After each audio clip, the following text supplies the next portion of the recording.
Hang Time is part of the Globally Balling Network, and you can check out our social media. That's facebook.com/globallyballin.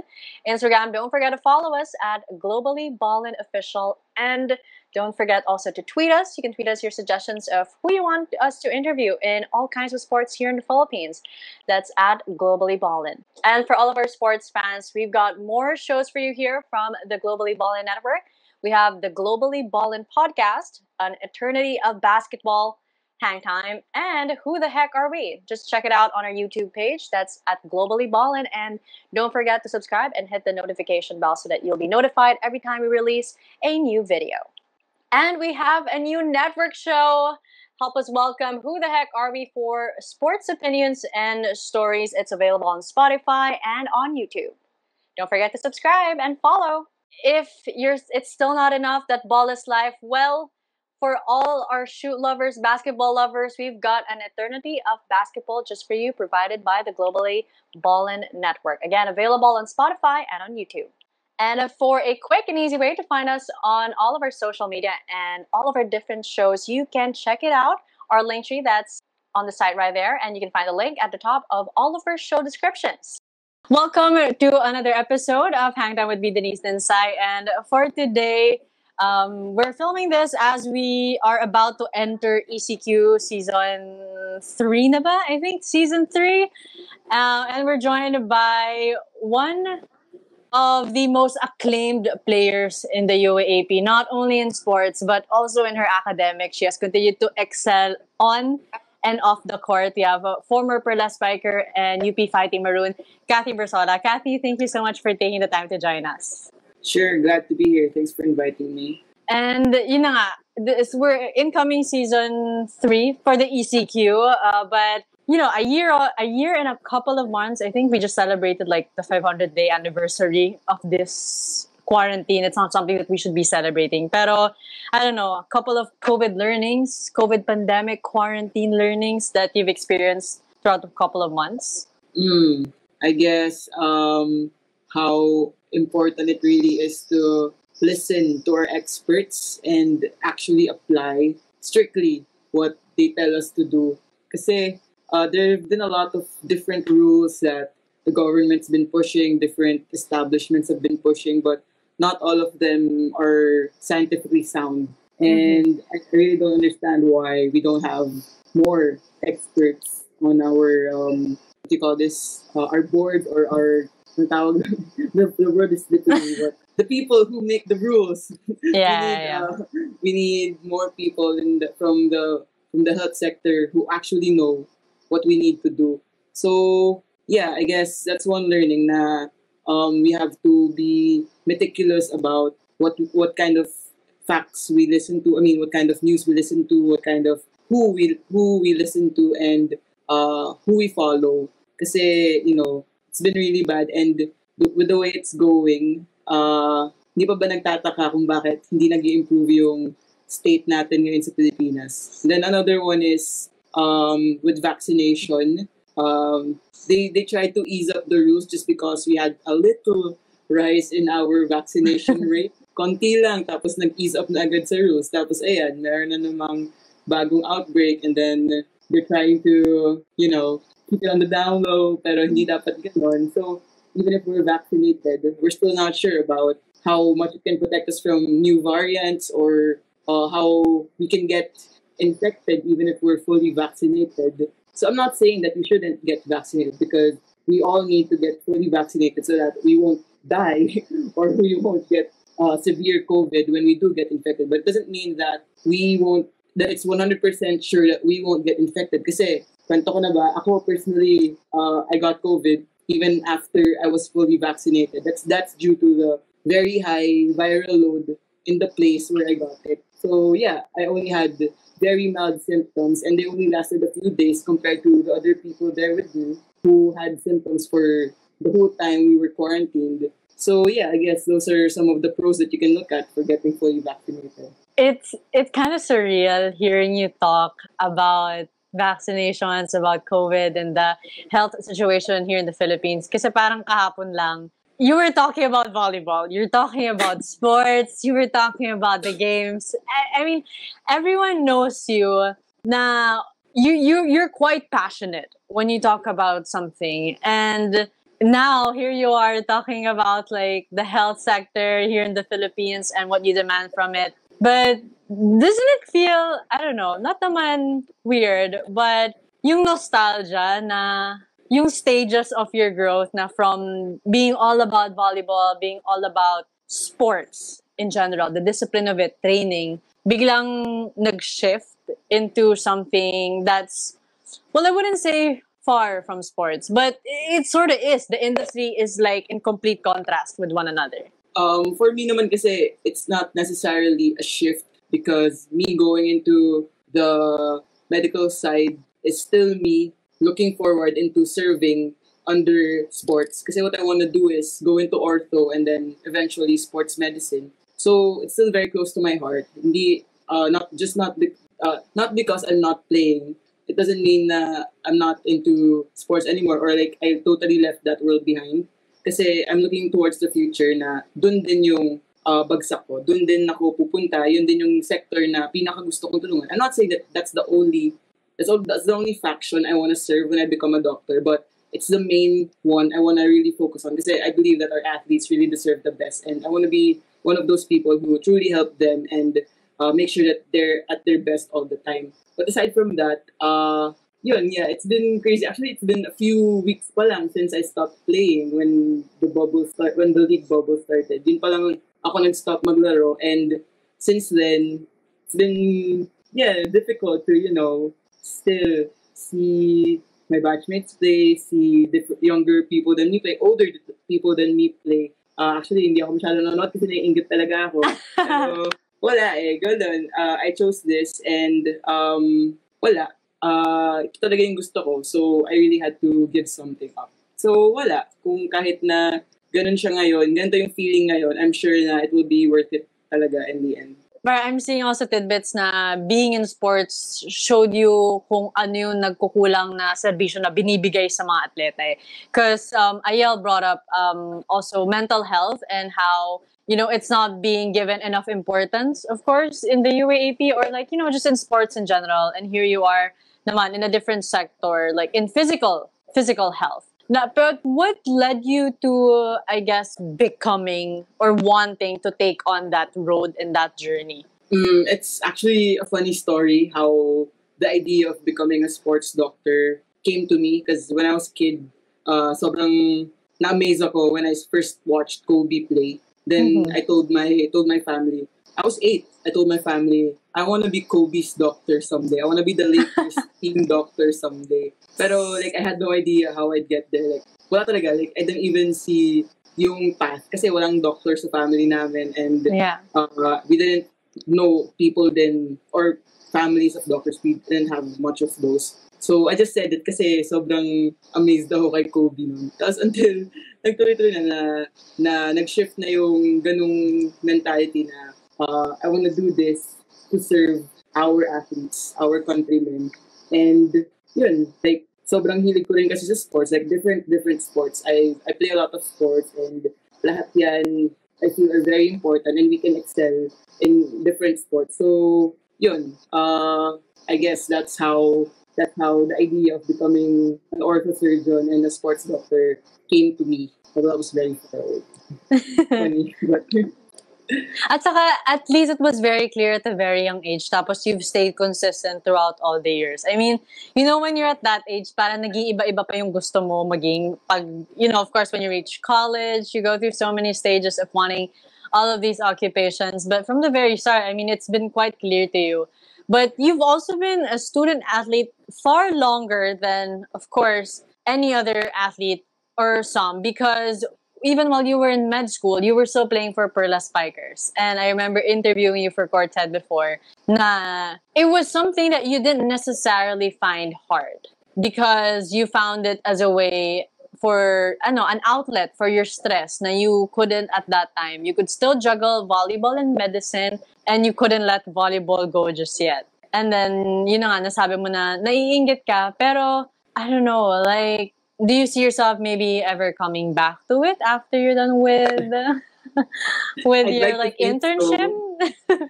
I'd like to think so, but talking to my seniors, my mentors, who are in ortho, I asked them, do you think there'd be time for me to still play pro when I become a resident or when I start working there?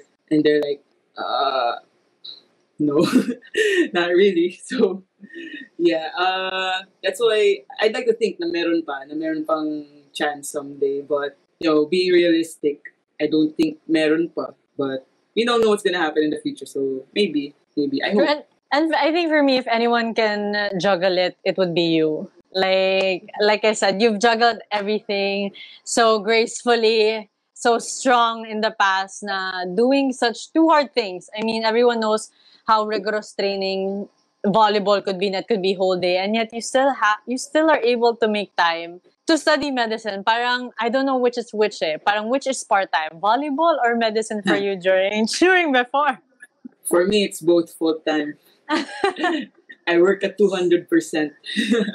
Exactly. That's what I wanted to talk about. Now, student athlete, people always say na, you're a student first. That's why you have to maintain your grades. But you're a living proof na you can function in both things at the same time and excel in both. And what's the trick to be able na to say na kahit student athlete ka, that you should, quote unquote, of course, prioritize your studies first, na nothing ever, na you can still be able to give you said it so yourself, you're 200% in your studies as well as 200% in your game? Mm, Hindi ko rin alam eh. I think it's really just, being efficient with both. And actually, I'm really thankful that I had Perlas kasi if it were other teams, like I've talked to other teams, of course, when they were trying to recruit me, but when I talked with Perlas, we agreed that my studies would come first, and they were willing to be flexible with me and adjust to whatever I needed, and the training schedules fit perfectly. So we trained after my classes, so it was perfect. Like it was like college lang. Na I go to school the whole day, and then I go to training right after. Then I get home, and that's when I do the rest of my schoolwork. So through the years, I think it's me just working efficiently.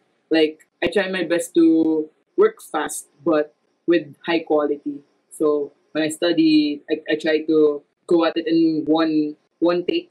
Pero dapat naintindihan ko talaga.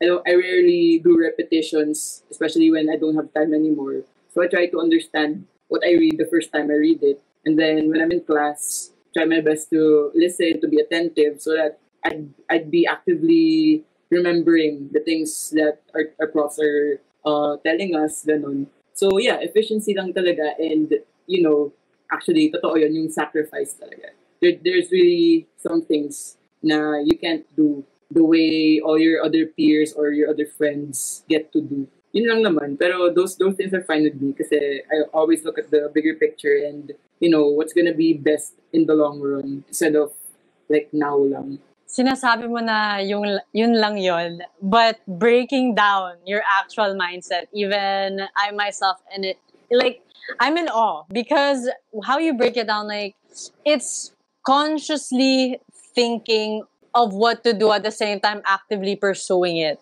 to the highest degree. And it's so hard to grasp for a lot of people. Like, really, I can say a lot of people who are go-getters, because not everyone also can retain that kind of focus and attention that is required. And at the same time, just to be able to always give all of yourself in everything that you do and to be very decisive. So parang, I'm curious, like, do you ever go through, like, how do you deal with disappointments, or how do you deal when things don't go your way? Because you seem like a super straightforward person. Let's be real. Like, everything is very systematic and methodical. So I want to know, like, I guess, what happens when Kathy Bersola's way doesn't happen? Ano ba? Wala eh. In this kind of lifestyle, you have to move on quick. Like, I just, if something bad happens or like something undesirable happens, I just take some time, like siguro the rest of the day. Doesn't mean I don't do anything for the rest of the day. I just like let myself feel whatever I need to feel, and then the next day I tell myself, no, I'm fine, it's done. It's done. I can't do anything about it. It's done. That's how I see things. When it's done, you don't have to dwell on it. You just have to move on and focus on what's next for you, or on what else you have to do. And with with the amount of work you have to do, like di mo na talaga may isip yung mga, di ka na makakapag-dwell on the bad things or the things you can't do anything about. So, what's the point? Yeah, for me, just move on talaga and, on to the next. Yeah, like speed is the name of the game, and you're really very decisive in everything that you do. But now let's talk about how, as I mentioned a while ago, that you're quite an outspoken person. And there came a time, I think that was also maybe in the pandemic, I'm actually not sure, where it was, they were telling athletes to just keep quiet, you shouldn't meddle in, the affairs of the government. But you've always been one of the few who has not, I wouldn't even necessarily stood up, because that's just always been you in general. Na if you want to say something, you will say something. But of course, it's not out of spite, but it's out of letting your thoughts be known. And that kind of outspokenness is very rare, because the thing is, you also know what you're talking about. So, I don't know, does it ever intimidate you, I guess? When you hear that kind of, well, would I say noise? I guess noise from people na parang, oh, know your place. Na hanggang sa court ka lang. Well, syempre, I get annoyed when I hear or read those kinds of comments. Kasi above all of this, we are humans first. We're Filipinos first. So you can't just say na you are your profession. That's your identity, and that's all you have to do. And for those athletes, me and especially all the other athletes I play with and in different sports, we have such a huge platform. We have a huge following. Na a lot of people from the young generation get to see what we post, what we talk about. So I think it's very important to use that to educate and to, debunk things that aren't really true and that would affect perception ng mga tao, diba? So why not use it, diba? Why not take advantage of that platform? So for me, I'm not just an athlete. I've never identified myself as just an athlete. And I've never used my platform to just, tweet about sports or talk about volleyball.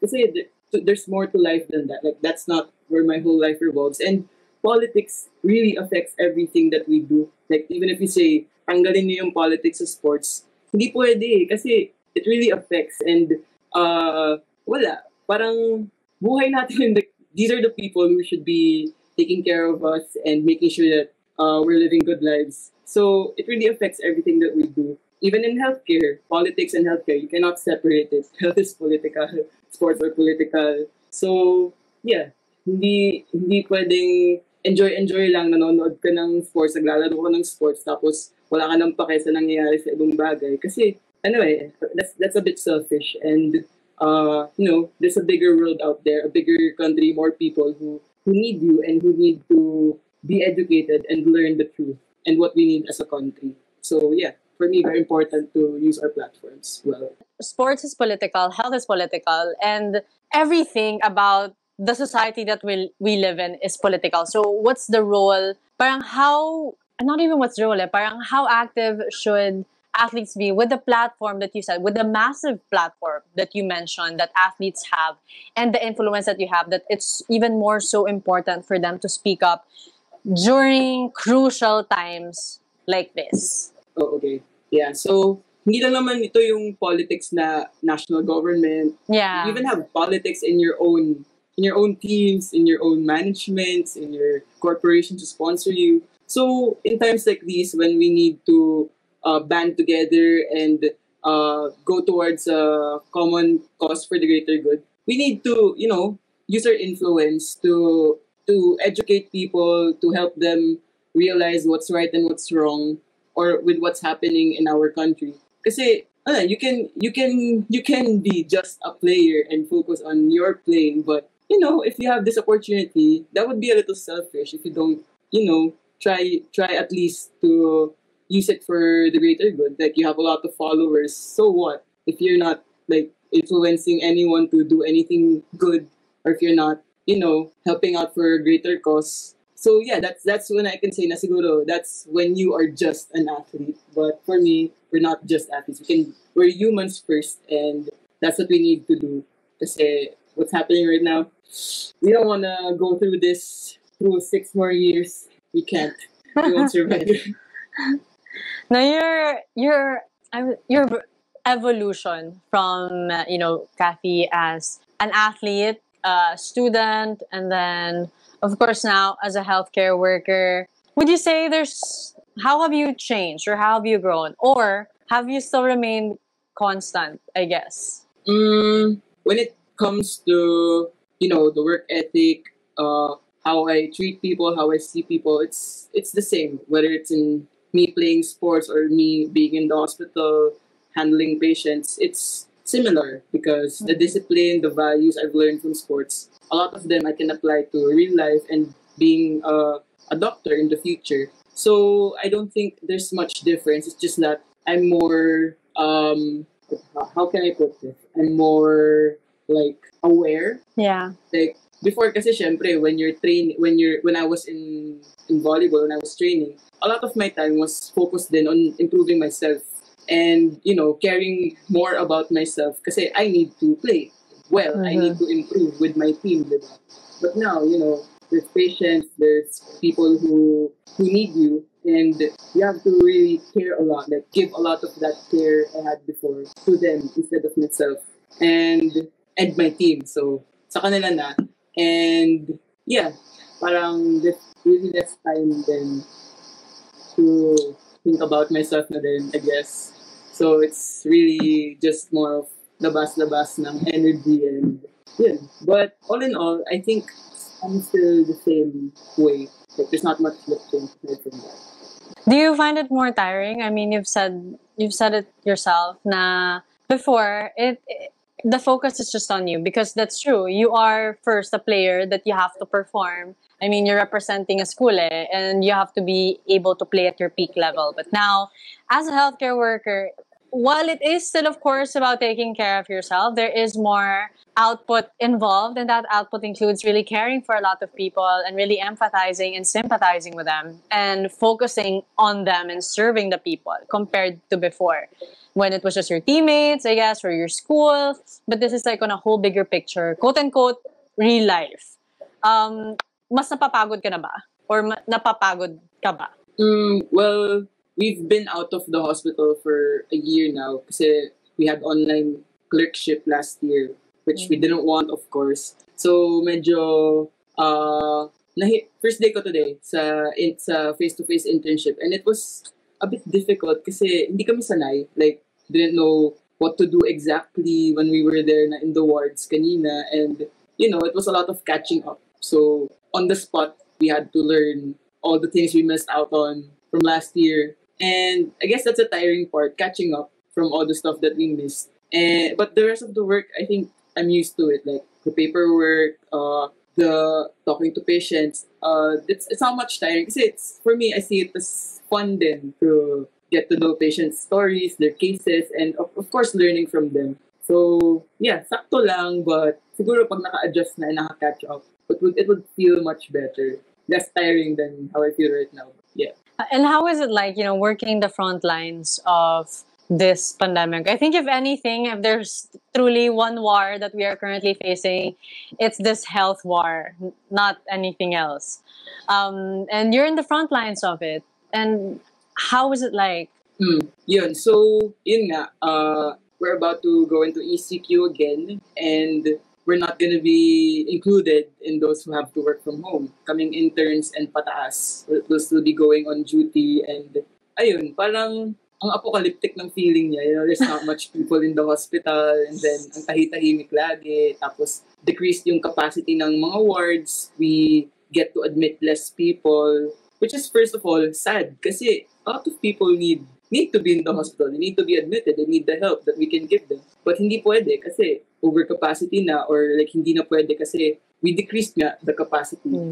And ayun, malungkot siya kasi ang dami talaga, ang dami. Like, even more than COVID, hindi lang COVID, hindi porket nagka-COVID, ibig sabihin na wala na yung ibang sakit we have to worry about. Still a lot of cancer patients, ano pa, flu season, tapos nagka-dengue season pa. So, yeah, it's, parang nakapanghina na, you can't do anything about it kasi ito yung state ng bansa natin ngayon. Tapos, ayun, syempre, weird din ang feeling. Medyo weird kasi syempre kakastart pa lang namin. And weird ng feeling na you're there in the hospital and then all your peers or the people who aren't in the healthcare industry like you get to work from home, be with their families, more, I think mas comfortable when you're at home. But yeah, I'm enjoying actually. I'd rather be going on duty sa hospital now. Kasi I've been wanting to naman since the pandemic started pero pinagbawalan kami and ayaw medyo siyempre may takot pa talaga and hindi kami pinayagan din mag-duty so wala tayong magagawa doon but now I see it as an opportunity to learn more, to help more and help me to become a good doctor hopefully someday. I think all of us would, and I speak for the whole Filipino people, would benefit from having a Doctora Kathy Bersola in service. But as we end this interview, I guess, in this conversation, you've had quite such an outlook. You have quite such a positive and really a healthy mindset in taking on life's challenges and wherever life takes you. Really, even if some people would consider it as tough, as hard. And I guess I would like to just ask, for a parting message for all of our listeners and our viewers on how to still keep the faith, keep the hope, continue to love life and continue to extend the hand to everyone. Like na while I know self-love is super important, na it's also important to, of course, extend yourself and love other people who might not be, getting as much as you are. Well, first of all, to everyone out there, I hope that what you are doing right now is something that sparks joy, something that you love. And kung ganun man, I hope it becomes easier for you to get through the challenges that life throws at you. Kasi mahal mo yung ginagawa mo. And that's how I see it. That's a big part of how I've survived the past years being a student athlete because I love everything that I do. And I don't see it as work. It might sound cliche, but I didn't see any of it as work. So yeah, first, I hope you love what you're doing. And next, ayun, I know we're all in the same storm, but not on the same boats. So I just hope that all of us are getting the help that we need, all of the resources that we need right now, wherever it may come from. And if we are able to, I hope we can all extend the hand with whatever we can do right now. And ano pa ba? Wala medyo wala right now, wala tayong choice but to just trudge through life. And of course, on top of all this, we should continue asking for accountability from the government or the people who are leading us right now because, it's like what Denise said, it's like the third ECQ and like aren't you sick of it yet? So I hope you all register to vote and we all vote for the right people. Hindi pa man natin alam kung sino yung exactly tatakbo for next year. But I really hope and pray that we get an improvement, a big improvement. We get the right people who have their hearts in the right place. And we all know and I hope we all know who that would be before we all go to vote. And ayun lang, sana lahat kayo okay ngayon and staying safe. We're having a new surge dahil sa bagong variant ng COVID. So, ayun, if we can, I hope we could stay at home. Whenever we need to go out, we should keep our masks up and, social distance and protect yourselves, guys. We don't want you to get COVID. Puno na, joke lang. Hindi pa naman puno PGA ulit. Pero mukhang papunta doon. Sana hindi, please. We're hoping for that. Please, please, please. But thank you so much, Kathy, for your time, really, for the wisdom. And I, for one, am very honored to really also learn how you go about with things. And your mindset is just exquisitely admirable. So thank you for your time and sharing your knowledge with us. Kathy Bersola, thank you so much for guesting here at Hang Time Podcast with me, Denice Disney. Thanks, Kathy. Thank you.